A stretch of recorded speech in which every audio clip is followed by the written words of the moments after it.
Hello YouTube, welcome back to a brand new video. My name is Kevin and this is the Red Pilling channel. So, we need to talk. Is Donald Trump going neocon? Has he gone full neocon?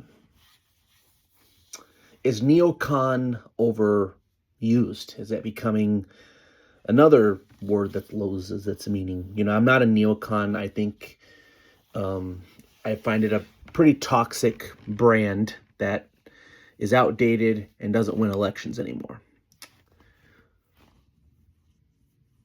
As bad as much as Trump has been a little bit more interventionist than he has in his last administration, for sure. I think it's silly to quite say he's gone full neocon. I think there's a lot of paranoia and a lot of Twitter, whatever, grifters that play the anti-war card, that doom and gloom every time it seemed like Trump is gonna, strike a country and all that. So I consider myself more isolationist. I understand we're not ever be full isolationist. That's just not possible in this world anymore. It's kind of why I'm hoping if Trump is able to get a deal with Greenland and it pisses off Europe enough to disband NATO, great, because that means going forward, if we do have to intervene, it will be fully in our interests and not someone else's. And clearly, for example, the neocons and the Democrats wanting us to go to war with Putin, intervening with Ukraine, that was definitely not in our interests. I don't think going to war with Iran is in our interest.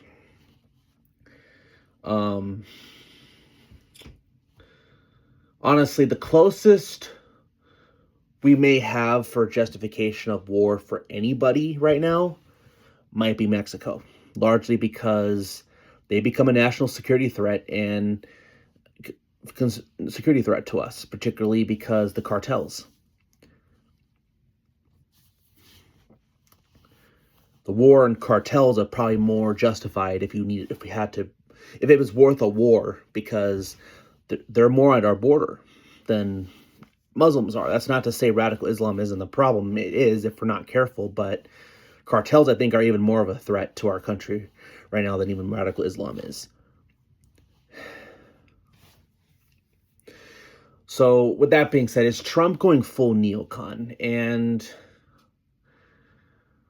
I'm asking that because it has just been, some sources have just come out saying, and Trump on his Truth Social has tweeted or whatever, said that Iran is ready for freedom. Looks like Iran's really ready for freedom, and America's ready to step in to help.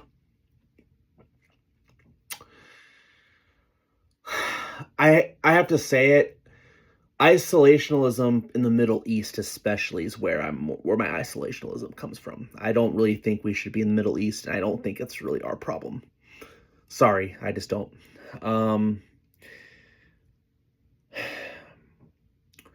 If Trump really feels like he needs to give Iran leader a nudge to step down, kind of like a Reagan when he kind of said to Mr. Gorbachev, tear down this wall. Maybe that's what Trump is meaning, except he's using the strike to do it. He's using a threat as a final nudge to get him to step down. And let's face it, Iran collapsing, the Islamic Republic, would be great for the world, because that likely means we're at a stage where radical Islam will, not forever, because I believe it will always come again, but for a while, radical Islam will a lot of these radical Islam groups will fizzle out. Hamas, the members of ISIS that may still be around, well, at least jihadist terrorist group, I think, will diminish, because Iran does sponsor a lot of that terrorism. So, and I understand they would be our biggest threat in the Middle East because of them expressing their hostility to us and the nuclear. But Trump has already got rid of their nukes, right? According to the truth, he bombed them and they got rid of the nukes because they stopped negotiating and Trump had to kind of get their attention, and he made a deal with Israel in that 12-day war, I believe it was. And then with that. So it seems we got rid of that. I just don't feel we need an outright war, and I don't think Trump is trying to do that. And let's be honest, if Trump does strike Iran, there's a good chance we might not end up in a full war. Here's the thing. Iran, to me, doesn't scare me. I know there's a lot of people who are so scared of Iran, and there's a lot of hysteria about Iran being our biggest threat, and a lot of that's, I think, propagandized to kind of bully us or to scare us, to fearmonger us to be able to support a boots on the ground regime change war, and so we spark fear of Muslims. I hate to say it, I don't like to use the word Islamophobia because I don't like to sound like a leftist with that. Because let's face it, radical Islam is a problem. But they're trying to scare people with radical Islam to justify it, so we can get the public can feel like, oh yeah, we got to go on war and go overturn Iran. That probably won't happen. I think Trump has kept his promise of keeping us out of forever wars. And he's relatively, he doesn't generally believe in interventionists unless he really felt it was necessary to America.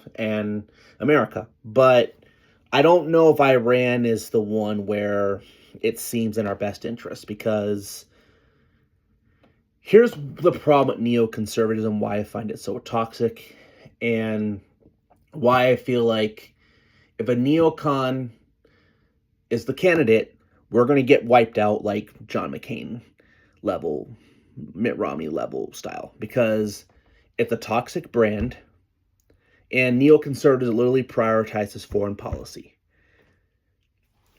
That's generally what neocons care about, is foreign policy mostly. They don't really care much about domestic issues that much.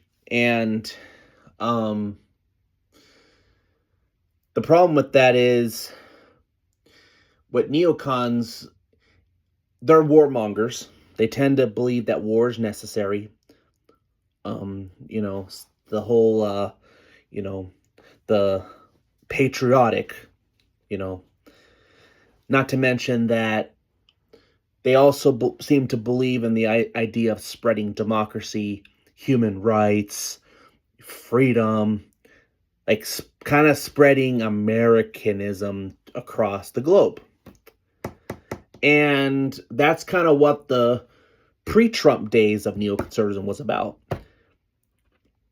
It was about, overturning regimes that we felt were dictators, because they think that, neocons believe dictators are the worst thing ever, whether it's from a communist or a Islamic state or whatever, fascist. We got to overturn every government we kind of feel is a dictator. That's a threat. We'd be free. America, the world would be so much better without dictators. Human rights. That's what neoconservatism really means. And I don't believe it's our job to be spreading democracy. We're losing our democracy. We're losing our rights. So just remember, if Iran falls and Trump does what he does, because, he probably knows more than we do. I mean, maybe, I don't know. I know there's going to be a lot of people that aren't going to like it. I know Steve Bannon won't. Tucker Carlson won't. The more really anti-war side of MAGA is just gonna flip out about this. I think that's largely because they feel Trump is doing this on the behalf of Bibi Netanyahu. And there are some arguments to be made why that may be true. Because, ever since he was assassinated, they've been telling him that Iran was behind your assassination attempt against Trump, the one in Pennsylvania. They were also saying that Iran was behind the attacks in Australia with the Hanukkah attack. They're saying, Iran may have nuclear capability that could reach the U.S. So a lot of lies by the neocon establishment in the U.S. And also, I don't think Bibi's being very honest with Donald Trump. I just don't. I'm sorry, I just don't. Show me if you think I'm missing something, you know, show me something down below if I'm missing where if I'm not looking in the right spot. But it seems he's doing it on the behalf of Bibi, because I know Bibi is the one who really wants regime change. I don't think Trump does really, but it seems he's doing it on the behalf of Israel. And this is why I think has lost some popularities, because he seems to be too close to Bibi in an uncomfortable way. So I don't know. I think I'm hoping, I pray to God, I really do, with his will, and Iran is to fall. Let's please let the protest be so big that he withdraws without us having to strike. Maybe Trump is doing it as leverage to do so. I don't know. Maybe Trump's doing it for leverage, because he does things for leverage. He's done this before. But I don't like the messaging when it comes to regime change, especially in the Middle East. And I'm going to be honest with you. If Iran falls, then I don't think we should be sending all this aid to Israel. Which I think that was a deal, with Trump, is to weed Israel off of American aid within 10 years. That's something has came out that Trump and Bibi might have been talking about as well. But the problem is, we're in decline, people. We're in decline. America's in decline. And while we're spending our time trying to help other countries be free, we're losing our freedom. So, and that's the problem. And I feel like MAGA's split on some of the key issues. Is MAGA split? If there is a split right now, it's clearly over foreign policy. The more isolationist side, and some of the more moderately interventionist side, who still think some intervention is necessary. There's a lot of MAGA who are still very anti-Islam, and we should be against radical Islam, but I think that's what's keeping people to be a little bit hawkish, a little bit. And I think right now, the split you're seeing in MAGA is clearly the generational divide between the younger and the older. Older people are much more moderately interventionist. I think both sides have kind of stopped these forever wars that are not in American interests, but because everyone thought what the Bushes were doing war at that time, and they realized they weren't. We were lied to in a lot of cases under Bush and the Obamas. But it seems the young are more isolationist. I'm hoping if we do withdraw from NATO, by the way, that keeps us more, again, away from that has us be on our own standards rather than someone else's. But as for Iran, Trump needs to do regime changes here. If he really thinks regime change, go do regime change here. If they call you a dictator, so be it. Use power effectively.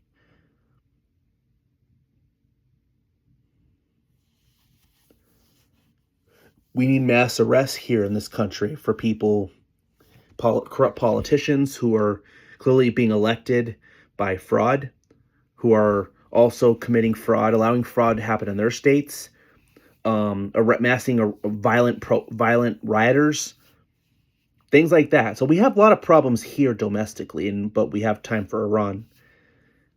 I hope they fall, and Trump's going to do what he's going to do, but I do think he's lost the anti-war vote. Again, there's a lot of people who are grifters online, so they may be foreign people. So we have to be careful we listen to, but Trump definitely lost the one issue anti-war vote. There's at least 12% of the base that Trump brought in that probably voted for him that were probably the really anti-war vote, and I do think he lost them. So if Trump is doing all this, I'm not too confident about midterms right now, but for 2028, we're going to have to figure out a different coalition to Duke. I do think we lost that anti-war vote. Whether it's good or not, I just think some people feel betrayed because, Trump did kind of run on non-interventionism, and he's doing intervention. So maybe it's America first, but people feel like Trump has broke their promise to that on that. So I don't know. I'm not. Again, Iran falling would be great. It would kind of end the. It would kind of put an end. It would do a big toll on to the radical Islam for sure. So that would help us.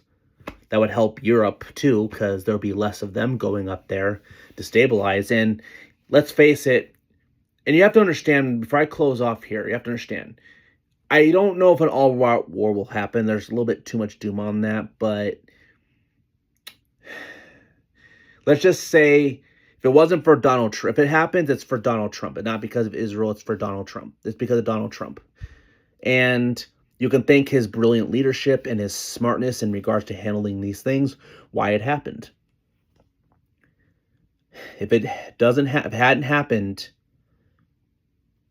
if Trump was not in leadership right now, I guarantee you the establishment would be recklessly sending us on the ground to these countries for wars that they deem that, to spread their agenda, and we would be destabilizing them again. And that's what I guess scares me about some of this thing Trump is doing. It's like it may be good and may be successful, but Trump seems to be normalizing this intervention.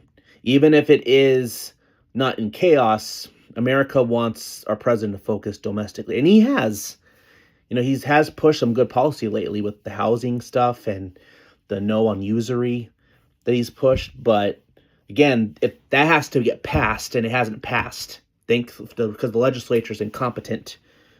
The Democrats hate America, and rhinos, they're bought and paid for, unfortunately.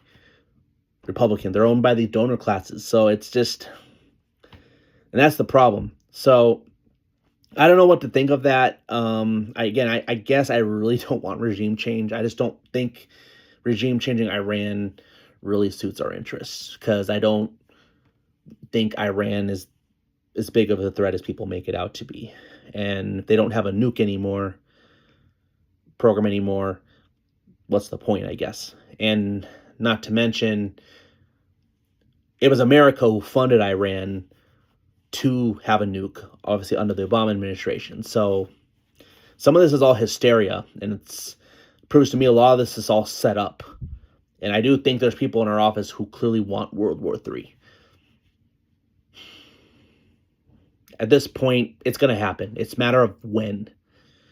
But they really want war. A lot of people in Trump's administration, they grift off of them. They don't want peace. Trump, I think, wants peace, but that's why I think I don't trust his administration. We have to primary a lot of people. We have to be better at the primaries to get real America First candidates.